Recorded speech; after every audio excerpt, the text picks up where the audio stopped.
आदाब नाज़रीन, रोज न्यूज में आपका खैर मकदम है। मैं हूं आपका मेजबान मसूद अहमद। आइए जल्दी से देखते हैं आज की स्पीड रोज न्यूज। सानिया मिर्जा और शोएब मलिक के बीच हुई तलाक। पाकिस्तान क्रिकेट टीम के साबिक कप्तान शोएब मलिक की अदाकारा सना जावेद से शादी पर साबिक हिंदुस्तानी टेनिस स्टार सानिया मिर्जा के वालिद इमरान मिर्जा का रद्द अमल सामने आया है। इंडिया टुडे ने कौमी न्यूज़ एजेंसी पीटीआई के हवाले से बताया कि सानिया मिर्जा के वालिद इमरान मिर्जा ने कहा है कि ये खुला है।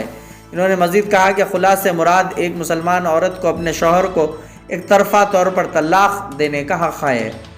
दूसरी जानिब ज़राए का कहना है कि सानिया मिर्ज़ा शोएब मलिक के दूसरे ख़वातीन के साथ मेल मिलाप से खुश नहीं थी। ज़राए का कहना है कि सानिया मिर्ज़ा इस मामले को एक अरसे तक नज़रअंदाज करती रहीं, ताहम सब्र का पैमाना लबरेज होने पर सानिया मिर्ज़ा ने यह इंतहाई इक़दाम उठाया। वाज़ेह रहे कि सानिया मिर्ज़ा शोएब मलिक की दूसरी बीवी थी। इससे क़ब्ल इन्होंने हिंदुस्तान की आयशा सिद्दीकी से शादी की थी। 2010 में इन्होंने हिंदुस्तानी टेनिस स्टार सानिया मिर्ज़ा से शादी की। 8 साल बाद दोनों वालिदैन बन गए। इन दोनों का एक बेटा है जिसका नाम अज़हान मिर्ज़ा है। अब दोनों की शादी के 13 साल बाद अलहदगी हो गई। अब शोएब ने पाकिस्तानी अदाकारा सना जावेद से शादी कर ली है। हफ्ते को शोएब ने सोशल मीडिया पर तस्वीर शेयर करके इसकी तस्दीक की। पाकिस्तान की मशहूर अदाकारों में से एक सना जावेद की भी तलाक हो गई थी। सना जावेद ने 2020 में उमर जायसवाल से शादी की, ताहम दोनों जल्दी अलग हो गए। बाद अज़ां दोनों ने अपने अपने अकाउंट्स एक दूसरे की तस्वीर भी डिलीट कर दी। फिर दोनों के दरमियान तलाक का मामला सामने आया। 28 साला सना पाकिस्तान के कई टीवी शोज़ में नज़र आ चुकी हैं। शोएब और सना के दरमियान डेटिंग की खबरें बहुत पहले से सामने आ रही थी। शोएब ने हाल ही में सना को इनकी सालगिरह पर मुबारकबाद भी दी थी। शोएब ने लिखा था, हैप्पी बर्थडे दोस्त। इसके साथ पाकिस्तानी क्रिकेटर ने सना के साथ अपनी एक तस्वीर भी शेयर की थी। इधर सना ने इंस्टाग्राम पर अपना नाम बदल कर सना शोएब मलिक रख लिया है।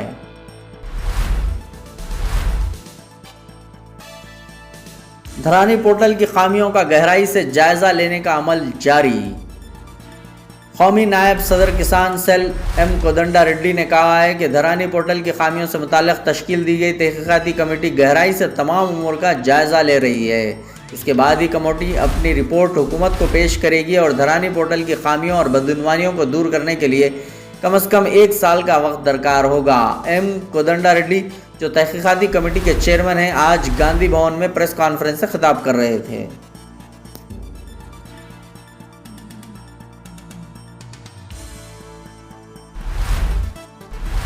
बरखी की मुफ्त सरबराही तक अवाम लाइट बिल्स अदा न करें, केटीआर का मशवरा।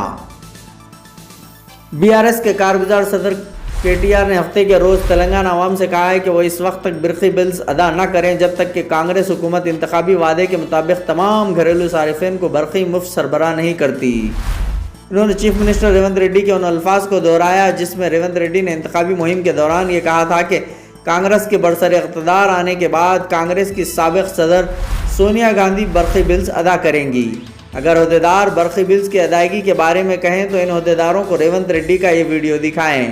केटीआर ने तेलंगाना के अवाम से कहा कि वो अपने बरखी बिल्स को सोनिया गांधी के मकान नई दिल्ली के 10 जनपद के पते पर रवाना करें। बीआरएस कायद ने दावा किया कि गृह ज्योति स्कीम के तहत कांग्रेस ने घरेलू सारिफिन को बरखी मुफ्त सरबराह करने का वादा किया है। केटीआर ने रियासत की कांग्रेस हुकूमत पर जोर दिया कि वो इस्तक़दामी असर के साथ गृह ज्योति स्कीम को लागू करे और इस स्कीम का इतलाक़ करे।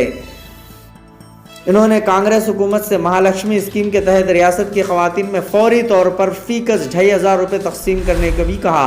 इन्होंने कहा है कि अगर कांग्रेस इंतखाबी वादों को पूरा करने से राह फरार इख्तियार करती है तो बीआरएस रियासती हुकूमत को नहीं बख्शेगी।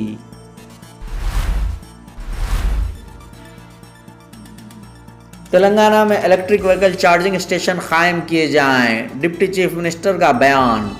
डिप्टी चीफ मिनिस्टर मल्लू भट्टी विक्रमाका ने टीएस रेडको के जिम्मेदारों को रियासत भर में तमाम शहरों और टाउन्स में इलेक्ट्रिक व्हीकल चार्जिंग स्टेशन कायम करने की हिदायत दी। आज सेक्रेटरीट में तेलंगाना रेडको के जरिए रोबे अमल कामों के मुताल्लिक़ जायज़ा इजलास मुनक़्क़िद हुआ। इन्होंने कहा कि पेट्रोल और डीजल से चलने वाली गाड़ियों से फ़िज़ाई आलूदगी में इजाफा हो रहा है। इस आलूदगी पर काबू पाने के लिए مارکیٹ میں الیکٹرک گاڑیوں کی بڑی تعداد میں فروخت ہو رہی ہے۔ ان الیکٹرک گاڑیوں کی چارجنگ کے لیے اسٹیشن قائم کرنا وقت کی اہم ضرورت ہے۔